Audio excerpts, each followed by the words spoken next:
This is the EWN Podcast Network. Ever wondered how you could turn your side hustle into a full-time gig and spend more time together? Hi, I'm Vicki, a #1 best-selling author. And I'm John, a retired Los Angeles police officer. Welcome to Dig the Well, where we help couples navigate the world of business.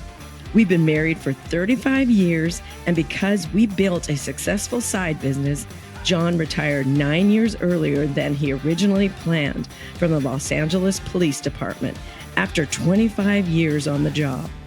Now we spend more time together, and we want to help couples like you do the same. Join us as we help you overcome common obstacles, and we show you how to make extra income without sacrificing family time. Ready to dig deep and build your well? Let's get started. Good morning, afternoon, evening. Hello, hello. Happy holiday season. Yeah, happy holidays. Welcome to Dig the Well. And if you are watching us on either on YouTube or Rumble, you're seeing our crazy hats, crazy holiday hats. I've got a reindeer. Isn't this cute? It's Rudolph, even has the red nose. Love it. What's it called? Snapback.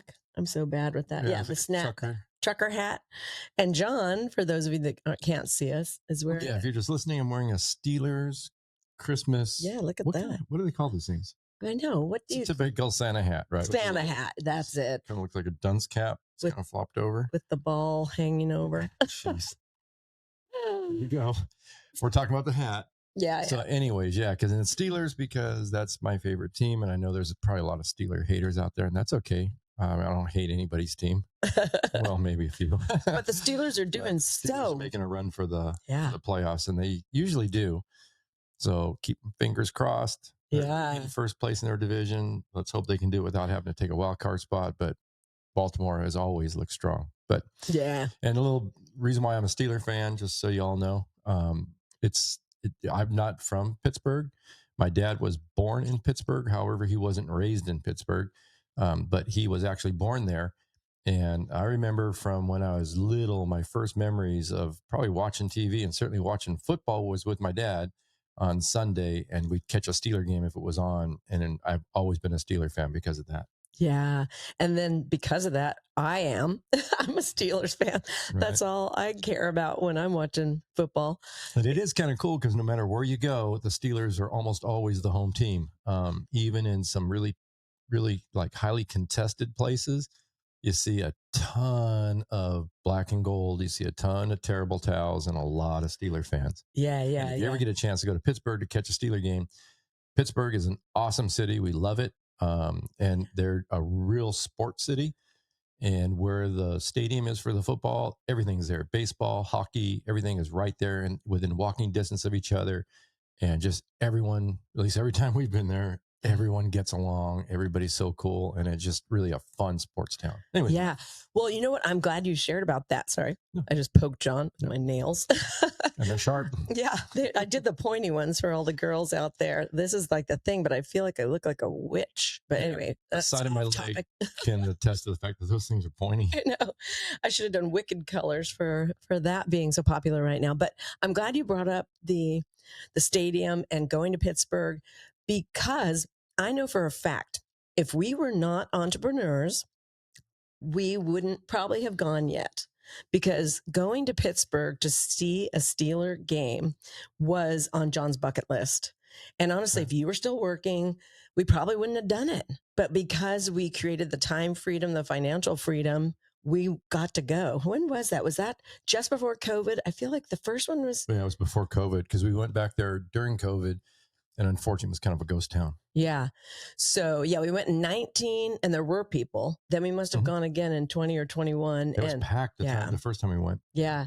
So we had so much fun. So all of you from Pittsburgh, thank you for your hospitality.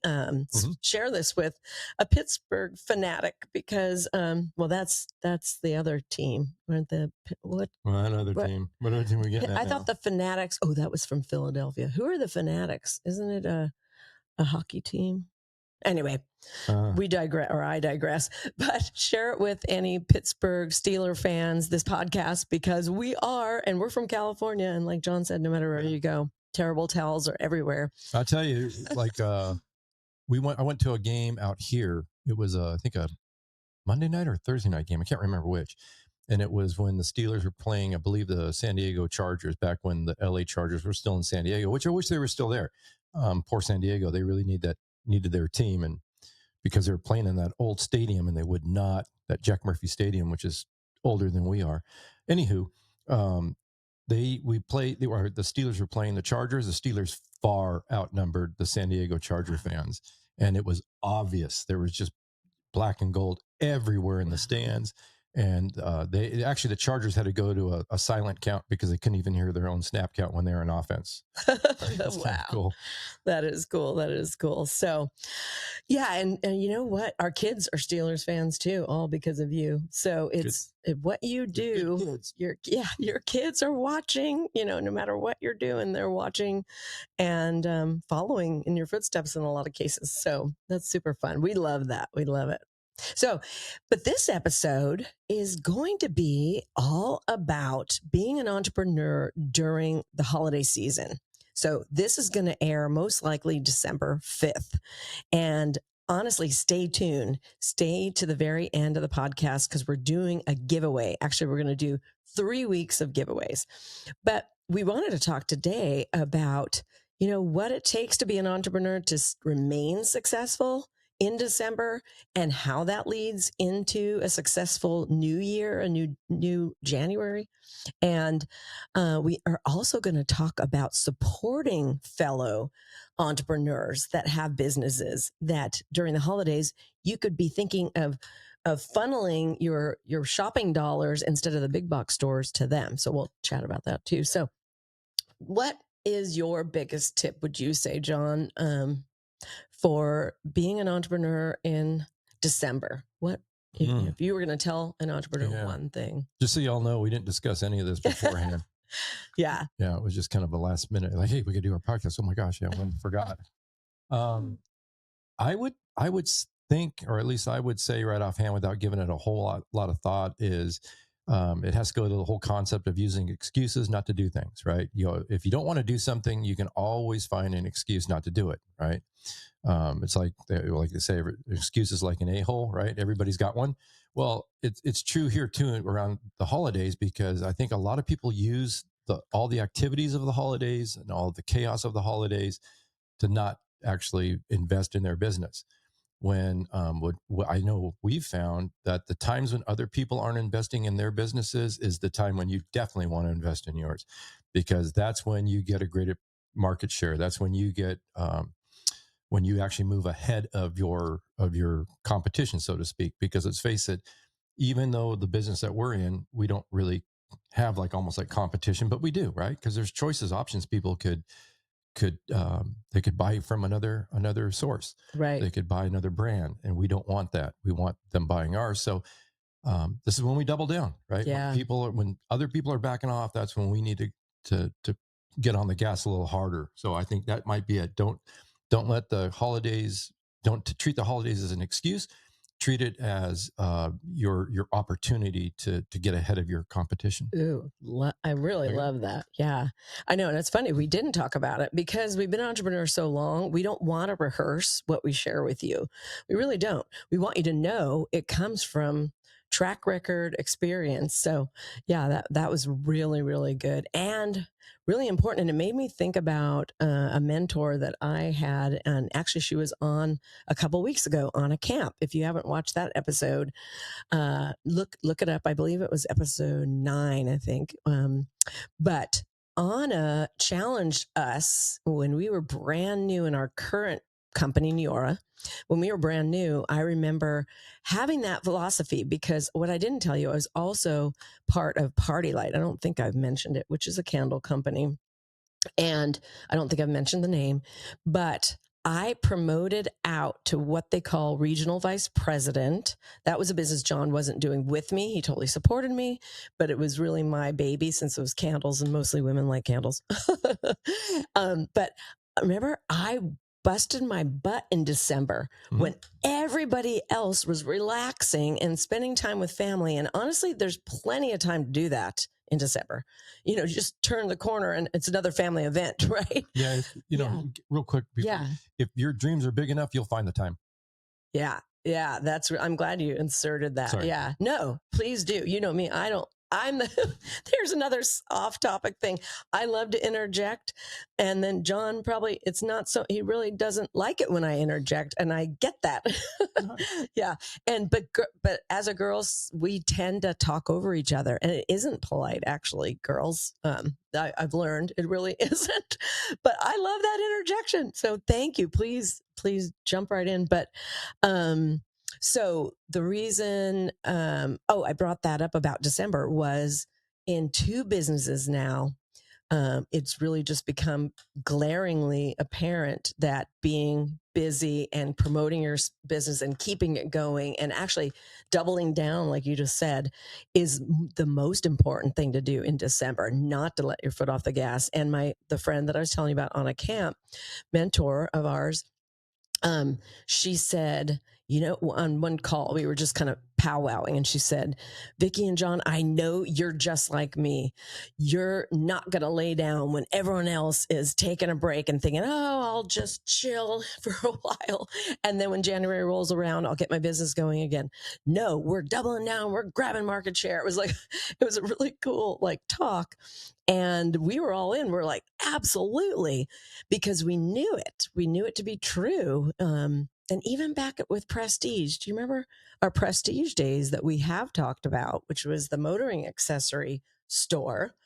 We were open in December. We weren't going to shut the door in December. And in fact, we had more merch that was giftable, like coffee mugs. Remember all those, we had really cool coffee mugs that wouldn't slide. You could actually it was before cup holders were as big a thing as they are now. Yeah. And they weren't making a lot of travel mugs. Right. Exactly. I don't even think they had. Yes, this thing had weird angles to it, so your drink wouldn't splash out without having to have a cover on the top. The opening was fairly small, but not so small that things couldn't splash out. But it was the angular sides of the mug itself, which gave it a really wide base. Yeah, actually pretty cool. Really cool. We sold a ton of those. That was back in the day when 24 karat gold on a mug was super cool. And you can't microwave it. Yeah, that's the problem. You can microwave it. But we sold tons of those. We sold lots of car covers. We sold smaller gift items. But that brought more people into the store. Then they saw that we did window tint, and then it led to making appointments for getting their car tinted in January. Yeah. But imagine if we closed the shop or had limited hours, which I just think is ludicrous. You need to double down, what John said, for sure, to keep growing. And we know of businesses that kind of do that. They do what Vicki was saying, where they take the holidays off and they say, well, we're spending it's family time, which I get it, right? But when your business is open, you're not asking your employees to be there 24/7. Right. And I'm thinking your employees, unless you're paying them to stay home for the holidays, which I don't think a lot of small business employers can afford to do that. No. And if that's what's going on, then great. But if you're not paying your employees, you're actually doing them a disservice because you're cutting their hours. And at a time when in the holidays when they could probably use the extra money. So we just worked harder. I mean, we worked longer hours. We worked harder during the holidays. We knew that was our opportunity. We had we had customers out there that would want to buy, like you're saying, gifts, little things for gifts and whatnot. And like Vic said, it was true that a lot of the stuff that we had, especially around Christmas time, were just people to lead them to us so that we could sell them on bigger ticket items. Right, exactly. And actually, I think I remember we are in California, take that into consideration, but we even had some sidewalk sales during the holidays. We did a number of those. Yeah. Balloon arches and everything to grab attention from passersby, drivers by. Our advertising budget was a lot during the holidays. And again, it's all the pitfalls of conventional business. For those of you that are still in a conventional business, I feel your pain, right? So you have you have advertising money that you're putting out. And then we wanted to reach out to a customer base that wouldn't see our normal ads. We advertised on TV, radio, print ads, a number of things, right? And so we thought, well, Right. what about the locals that just drive past our store? There's thousands of people drive past our storefront every day that never even see us. Yeah. That would never. So we put up signage. We went to the city, permitted it, got some temporary signs that we could put out. And then when permitted a weekend Yeah. sidewalk sales is what we called it, but it wasn't a sidewalk. It was in our parking lot. Right. Yeah, Yeah, right. that's We right. just, Yeah. we just Right. coned off a portion of the parking lot, had tables, and just put a bunch of merchandise out there. Especially, it was just kind of a lot of overrun merchandise, like after the holidays, after, at the end of summer when things tend to slow down, we would put all that out there, and we would reach a whole nother group of people. Totally. And then they say, I didn't even know you were here. I'm thinking, I know. All you had to do is turn your head. And I you drive know. past. You drive past us probably 4 times a day. And just never saw it. And we had a really unique sign. We had to go to the city and get a special permit for the sign because they didn't allow illuminated signs where we were at. Yeah. And so we had the only illuminated sign in that entire block. And they still were missing And I us. still couldn't see it. So anywho, Yeah. the point is, all that helped us because it helped bring us to, other customers, people that we normally wouldn't have reached.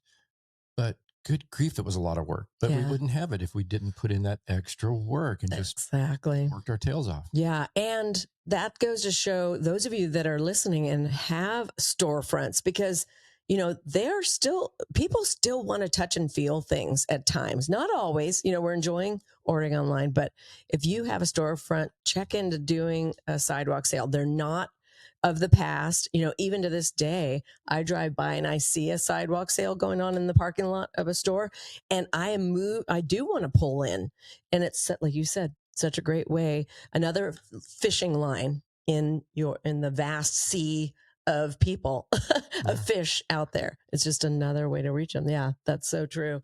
You brought up the fact that some stores don't go all in, they back off. I was at a store this morning and I was shocked. All the mannequins, it was a clothing store, it was a little boutique, but all the mannequins had a sign. They were naked. And it had this little sign and it said, "Gone shopping." And I was like, "Gone shopping." And then I see the next one, "Gone shopping, gone shopping." And I walk in the store because they also do hair and some other things besides the clothing boutique. And they mentioned, I can't believe that the clothing shop is not open during the holidays. They didn't do anything for Black Friday either. And we're all business owners talking, and we were all saying how they're chopping their nose off despite their face. Is that the right term? Sometimes I use that term wrong, but they are, how crazy. Do you know how hard it's going to be to get their business rolling in January when they basically look like they were closed, and people are probably thinking they are. So they lost probably half to a quarter of their clientele ever even coming back because they think they're closed. So anyway, that's just an opportunity lost there. Yeah, it's really a shame. And we see it happen every year where come January, our business is booming. We've got momentum. It really is about the big mo. We've got momentum, and other people are struggling. And actually, you give an analogy about a engine, a railroad engine, and not starting from a complete stop, and you're already moving, so it's not so hard to get it going. You remember that one? It's like momentum. It's like anything that has to do with trying to move a large mass, right? So if you think about your not only just like Vic's thinking of like a locomotive, but that's it. Pretty much everybody has a car that's probably an internal combustion engine car that has a flywheel. So if you know how the mechanics of how you start a car is, there's a starter that engages that flywheel and turns this heavy flywheel. That's why it takes a lot of energy to crank the car over. But once it gets that flywheel moving, it'll spin the flywheel, which will eventually start the engine. Could you imagine if you take that starter off and try to turn that by hand? It would be almost impossible from a stop. Or just like any heavy wheel, if you've got it going, to keep it going, it takes very little energy to keep that momentum moving. But once it comes to a stop, getting it started again is like a nightmare. Yeah, like when we were kids on a swing set, right? Getting moving, you're kicking like crazy and you're moving just a couple of inches. But 2 minutes into the thing, you're maxing it out, right? And then just a small little kick forward, kick back.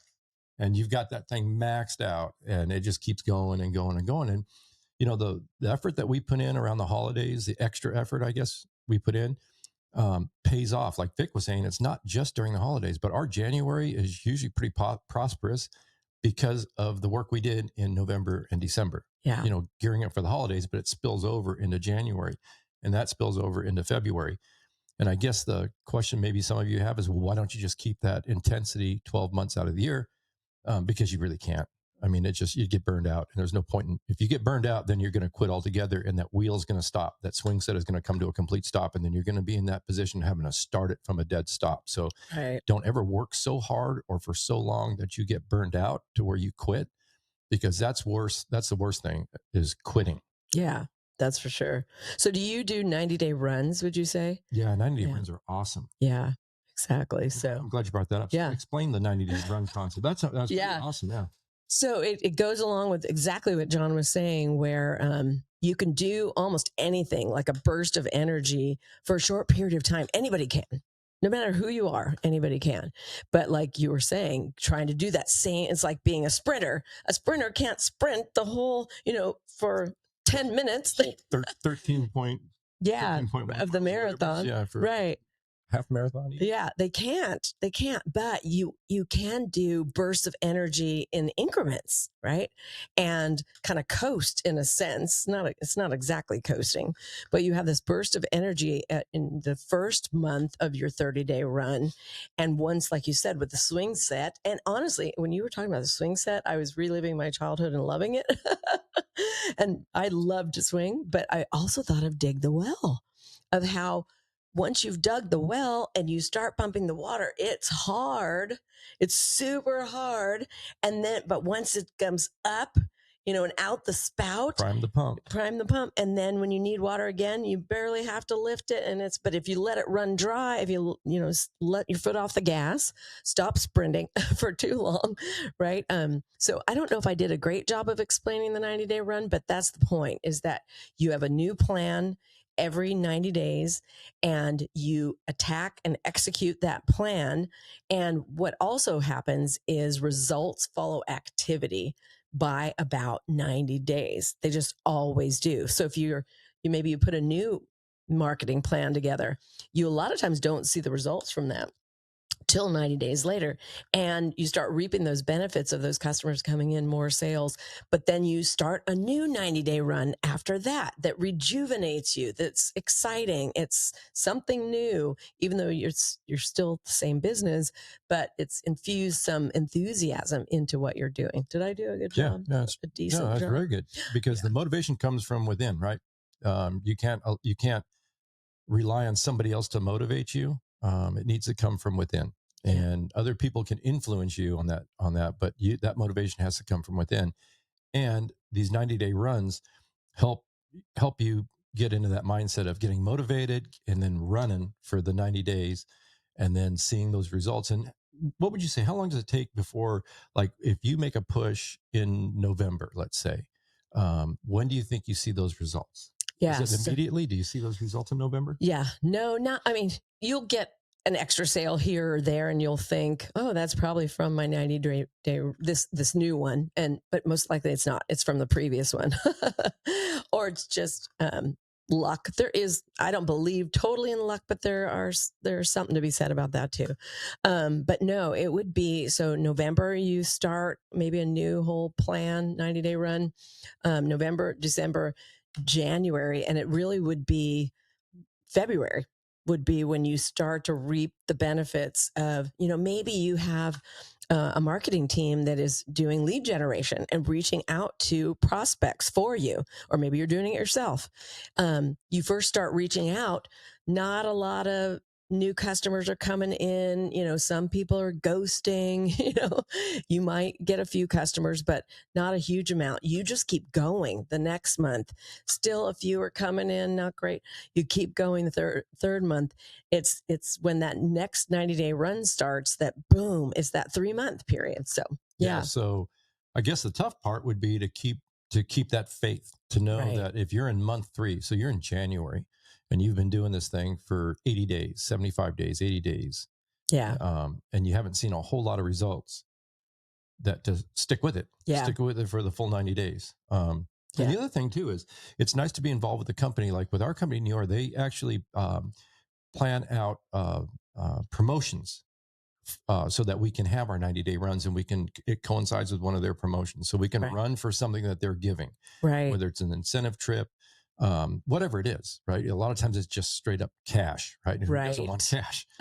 But the point is they have incentives for us to help influence our motivation, so that hopefully we get motivated and run on these 90-day runs that builds up and kind of peaks, Yeah. if you will, at the time when those promotions hit. Right. And that's a big thing, because we're big into sports. We love sports, and that's a big thing for sports. Teams that win championships are teams that peak at the right time. They may not be the best team, but they are the best during the playoffs. They are the best at the postseason. They're the best because their coaches have figured a way to help influence their players to become the very best they can be, and peak at the right period of time, peak during postseason, so that they win those championships. Yeah, absolutely. So yeah, sports and business is so much alike. We'll probably do an episode on that too. Yeah, I think people who have played sports when they were young, whether it was youth sports, high school sports, college sports, some sort of organized sporting activity that actually recognizes leadership and actually recognizes ability. And it's not just a participation trophy that win or lose, everyone wins. That's not it, because in business, you don't get that. You have to be a winner. You have to be a leader. You have to actually do something. And so those organized sports that recognize that, and I think I think it's key for people when they grow up and they become adults and they go into business, especially if they're going into their own business. They realize that it's all the same principles that made them successful when they were a kid in a sport is also going to help them be successful as an adult in their own business. Right. I agree. And because I get that a lot, I'm sure you do too. I get people say, I just don't understand your drive. Like, you and John are just so driven. You're like a dog on a bone. You don't stop, and I do know it. And I'm including dance in sports. When John says sports, competitive dance, that was me. And I was in a singing and dancing group similar to Glee in high school, and we were the state champions. So you better believe we were driven. And I was a cheerleader, so of course we competed and all those things. Cheer's another one. Yeah. Anything that you did when you were younger, or still do, competition wise, is a benefit to you, and it is the training ground for owning your own business. Yeah, 100%. I'll tell you, if you have newborns, or if you're thinking about having children, or if you have young children, I would highly suggest getting them involved in some sort of sport. And like I said, it needs to be a sport that recognizes every individual player, even if it's a team sport, which I fully recommend team sports, because it teaches them to work with other people, how to work successfully with a team and help build the greater good for the team. Yes. If I do my job and I do my job well, that my other teammates can count on me and rely on me to do my job. They can focus on their job. That all makes us better. If I have to focus on every position on this team, I'm not going to be good at any of them, right? What is a jack of all trades, a master of none, right? Mm-hmm. So I would say get them involved in something like that. Get them involved in something that recognizes that they do a great job, and that actually has a championship. And I think it just helps so much. So much. Yeah. All right. So that's your task for December is just have kids and then put them on a team. Yeah, exactly. And to, do all the things we mentioned regarding December, not closing up shop, to be stronger, bigger, badder than ever before, double down, pedal to the metal, all the fun. Yes. Did you want to mention about business, who you should shop with? Yes, that's right. I'm going to take my hat off. Definitely. My head is burning up. Definitely. We're going to go into that now. So, with all that being said about you, the entrepreneur, maybe we have some listeners who are not entrepreneurs, or you are, and you haven't really thought about the fact that you're still shopping at big box stores, Amazon, all the big guys, if you will, and instead of seeking out other entrepreneurs that that you could buy something for Christmas or Hanukkah or whatever you celebrate, birthdays, buy from a fellow entrepreneur. or an entrepreneur you respect if you're not an entrepreneur and you're just kind of checking this out. But it was shocking to us because a lot of people think that getting direct sales, they think, oh, they're just not shopping from me because they don't respect me. They think this is just some silly thing. No, that's not it. We had a brick and mortar. We were 20. I was 21 when I met you. You had it long before you were 22. But we had John's shop, and then I joined him. You heard the whole thing. And we're selling the coffee mugs and other things that we just talked about. But we could not believe how none of our friends, I don't even think one, ever came in to buy a gift for Christmas.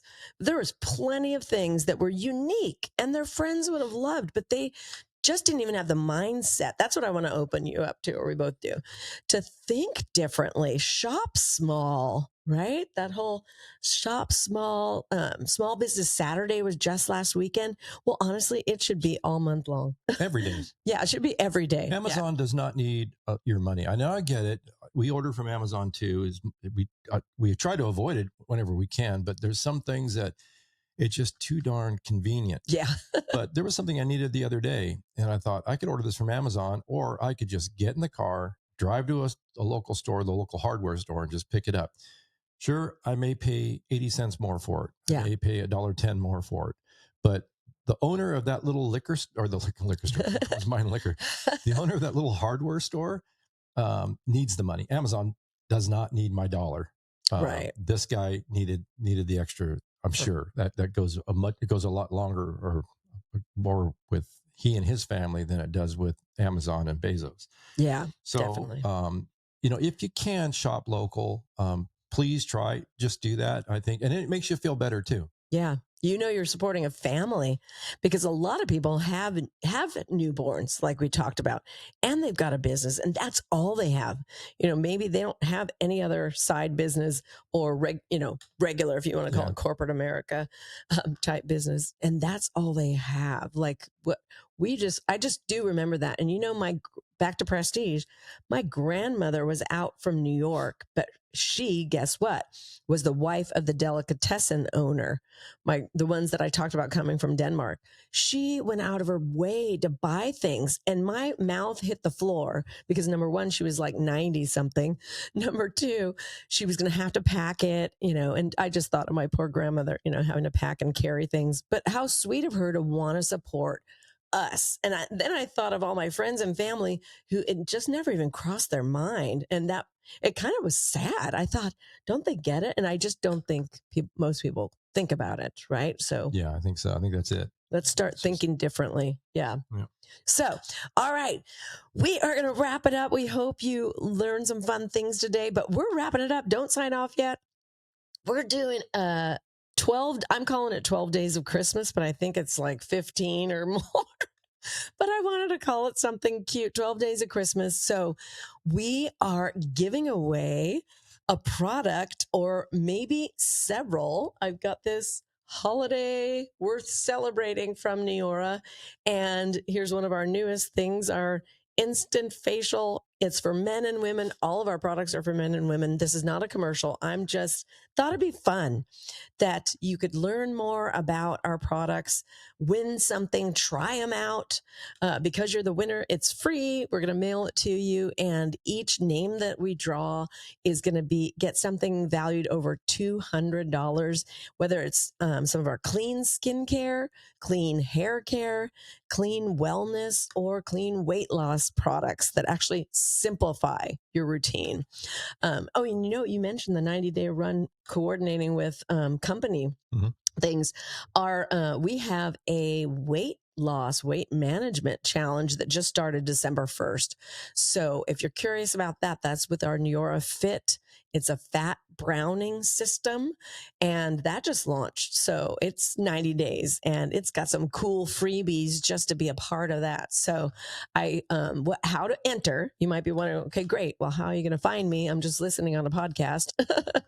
So if you would subscribe and leave a review, we are going to put all the people that do that into a bucket and draw winners. We're going to draw winners the week of this week, the 5th, the 12th, the 19th. Okay. So we're going to be doing this for 3 weeks. We're going to be reminding you. Now, if you've done that, maybe you already liked, subscribed, and left a review on some of the regular podcast places like Spotify and Apple Podcasts, then instead go to find us on YouTube. We're Dig the Well on YouTube and on Rumble if you prefer to watch and listen on Rumble. Like, subscribe, and comment there. It's actually easier to see your comments on Rumble and YouTube, because then we can have you message us if you're the winner. So we'll be stating the names of the winners, and we're going to need your email address. So we're going to figure out a way how to get that from you. I know on YouTube, in the comment, you could put your email address, and that's how we know how to get a hold of you if you feel comfortable with that. But if you hear your name, just know that we're trying to reach out to you. Yeah, we're going to reach out somehow privately. Privately, yeah. And I do know in the show notes, whether you're watching or listening, in the show notes, there should be, I'll make sure if it's not there, our email address. So if we announce you as the winner, we'll have you email us, and then we'll gather your ship to information. So it's just been kind of on the fly, having fun. It's the holidays. We want to be generous. We love to give away. I love to win stuff. John loves to win stuff. So we wanted to pass that on to you. Yeah. All right. Well, thanks for joining us. We'll see you next week. Have a great day. Yeah, guys. Bye. Bye-bye. Thanks for joining us on Dig the Well. We hope you feel empowered and ready to take on new challenges. Remember, if we can do it, so can you. Keep learning, keep believing, and going after your dreams. And if you enjoyed this episode, share it with someone who needs a little inspiration or maybe a nudge in the right direction. Help us grow this community of go-getters. Together, we can achieve greatness and get back to family. Thanks for listening, and let's keep digging the well.